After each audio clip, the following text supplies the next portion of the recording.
Në korridoret e errta të pushtetit dhe politikës në Shtetet e Bashkuara, ku morali shpesh shkëmbehet për fitim dhe jetët njerëzore llogariten si rreshta të parëndësishëm në një bilanc financiar, pak figura mishërojnë përzierjen e tmerrshme të lagmisë dhe luftënxitjes si senatori Lindsey Graham, shkruan Ahmad Ansmar, gazetar dhe kandidat për doktoratur në marrëdhënie ndërkombëtare në Ankara Yıldırım Beyazıt University në Turqi.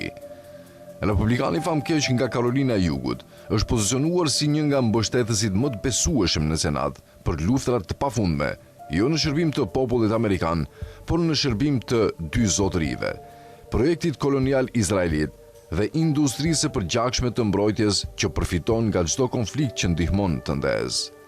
Nuk nevojitet ndonjë operacion i thellë inteligjencë për të ndjekur deklaratat e politikanëve amerikan që rrahin daullet e luftës, shpesh të mbështjella me retorik fetare, shkruan Asmar në analizën e tij. Llogaritja e tyre është brutalisht e thjeshtë, më shumë konflikte që do të thotë më shumë shitje armësh, dhe më shumë shitje armësh do thotë më shumë miliarda që rrjedhin në llogaritë e korporatave të mbrojtjes, të cilat nga ana e tyre sigurojnë që politikan si Graham të vazhdojnë të qëndrojnë rehat në Senatin Amerikan.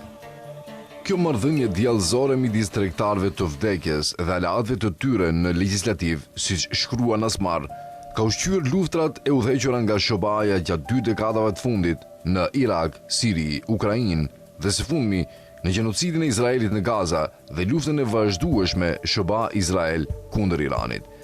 Lindsey Graham përfaqëson tipin klasik të politikanit të kësaj aleance të pashenjtë, vazhdon Asmar, një politikan, fjalët dhe votat e cilit i japin përparësi fitimeve të industrisë së luftës dhe ambicieve ekspansioniste të një shteti të huaj, Izraelit, mbi mirëqenien e popullit amerikan që financon gjithçka me taksat e tij. Kjo nuk është një akuzë pa bazë.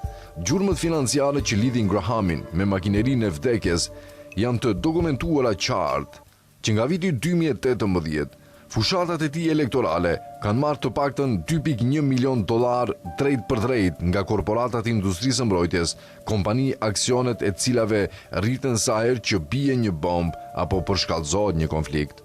Kësaj shtohen edhe milionat që rrjedhin nga lobet sioniste izraelite, veçanërisht nga AIPAC. Këto fonde bëjnë që Graham të përfaqësojë jo popullin e Karolinës së Jugut, por një elitë lagmitare që përfiton nga vazhdimi i luftrave dhe konflikteve, veçanërisht në lindjen e mesme, ku çdo shpërthim përkthehet në fitim për aksionarët. Deklaratat e tij jo vetëm që mbështesin luftërat, por shpesh i paraqesin ato si një mundësi ekonomike, një sipërmarrje biznesi e mbështjellë me gjuhë patriotike.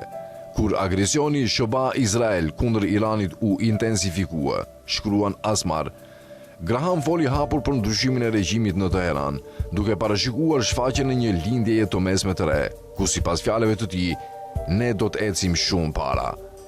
Gjatë sulmit izraelit në Gaza, ndërsa imazhet e fëmijëve palestinez të vrarë qarkullonin në gjithë botën, Graham tregoi qartë ku qëndronin besnikëritë e tij. Në qershor 2024, ai deklaroi se ngadalësimi i dërgimit të armëve për Izraelin vetëm e zgjat luftën, duke kërkuar që SHOBA-ja të furnizojë Izraelin me çdo armë që i nevojitet për të vazhduar fushatën e shkatërimit kundër një popullsie civile të pambrojtur. Jo larg Iranit dhe Gazës, retorika e tij luftënxitëse shfaqet edhe në kontekstin e konfliktit Ukrainë-Rusi. Në mars 2025, Graham kërkoi që SHOBA-ja t'i dërgojë Ukrainës çdo armë të nevojshme për të vazhduar luftën kundër Rusisë, duke i paraqitur këto dërgesa si një nxitje të drejtë për drejtë ekonomike për prodhimin amerikan dhe zinxhirin e furnizimit të industrisë së mbrojtjes. Ajo që përfaqëson Graham nuk është vetëm një pozicion politik, por një sistem, një cikël vetushqyes dhune dhe fitimi që mban SHOBA-n në konflikt të përhershëm. Korporatet e mbrojtjes financojnë politikanë si Graham. Këta politikan autorizojnë luftra dhe shitje armësh. Luftrat krijojnë kërkesë për më shumë armë. Më shumë armë sjellin më shumë fitime për korporatat.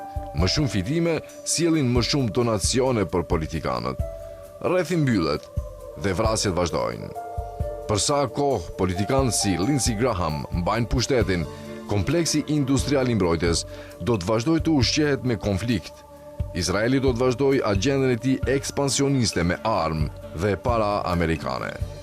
Në shërbimin e tij ndaj Izraelit dhe industrisë së mbrojtjes, në shpërfilljen e interesave amerikane dhe jetës njerëzore, Graham përfaqëson korrupsionin moral në zemër të politikës së jashtme amerikane.